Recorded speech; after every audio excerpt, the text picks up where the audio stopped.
ngày tua đã har ngày mày lên dòng tên anh tin ai về mô cây cát tan reng hiền mô har lúa e quay tu sun lên azam riai riai silung alen vong vong layan e nip ni reng hi I om thei don si lo ai kum za lin kahan don chin che isab ruang kim tlang amoy huane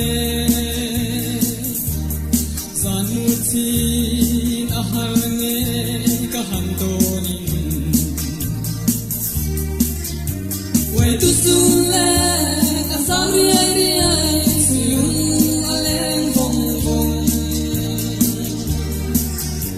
kim layan e nit ni reng hi I om thei don si lo sing phul chan sung hian e o boi te sui lunga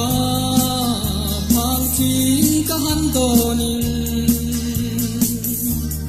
quay lâu tên vul zela ka to na hian quay tu sun le asam riai riai silung alen vong vong kim layan e hin ni reng hi I om thei don si lo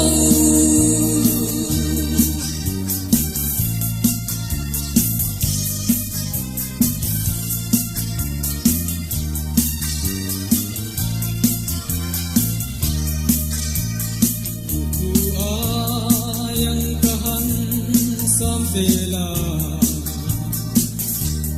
con le ni her se ariang tonan